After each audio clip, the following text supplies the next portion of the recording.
স্বাগতম স্বাগতম কেন্দ্রীয় মন্ত্রী সাংসদ নিশীথ প্রামাণিক স্বাগতম স্বাগতম স্বাগতম কেন্দ্রীয় মন্ত্রী সাংসদ নিশীথ প্রামাণিক স্বাগতম স্বাগতম স্বাগতম ধর্ণা মঞ্চে কেন্দ্রীয় মন্ত্রী নিশীথ প্রামাণিক স্বাগতম স্বাগতম স্বাগতম কোচবিহার জেলা বিজেপি ওবিসি মোর্চার ওবিসি সার্টিফিকেট নিতে গিয়ে হয়রানির শিকার হচ্ছেন পশ্চিমবঙ্গের বাসিন্দারা।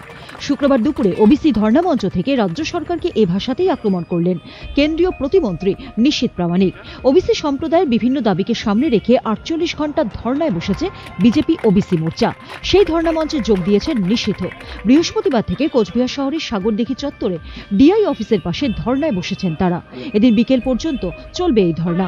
বিজেপি ওবিসি মোর্চার দাবি, ওবিসি সম্প্রদায়কে দুভাগে বিভক্ত করা হয়েছে, সেটাকে বন্ধ করতে হবে। এছাড়া ওবিসি সম্প্রদায়ের বিভিন্ন সার্টিফিকেট সহ নানান সমস্যায় পড়তে হয়। সেই সব সমস্যা সমাধানের দাবিতে তাদের এই ধর্ণা কর্মসূচি বলে জানানো হয়েছে।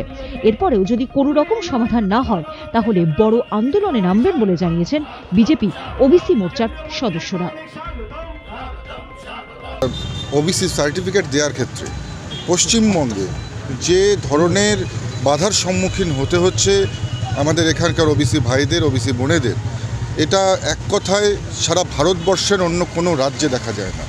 তো আমার মনে হয় এটা ইন্টেনশনালি এবং ওবিসি সার্টিফিকেট পাওয়ার ক্ষেত্রে সুবিধা করে দেওয়া এবং ওবিসি মোর্চার যে অন্যান্য দাবি দাবাগুলো আছে আমার মনে হয় সেই দাবি দাবাগুলোকে মান্যতা দিলে পরে আমাদের ওবিসি ভাইদের যেমন সুবিধা হবে সেই সঙ্গে সঙ্গে বহু সংখ্যক যুবক যুবতী উপকৃত হবে। আমরা ওবিসিদের জন্য যা যা করণীয় আমরা করব, প্রয়োজন হলে আমরা আইন সংশোধন করব, প্রয়োজন হলে আমরা অ্যামেন্ডমেন্ট করব এবং ওবিসি ভাই বোনদের সর্বোচ্চ সুবিধা পাইয়ে দেওয়ার জন্য যত দূর যেতে হয় আমরা যাব, যা যা করতে হয় সেটা আমরা করব।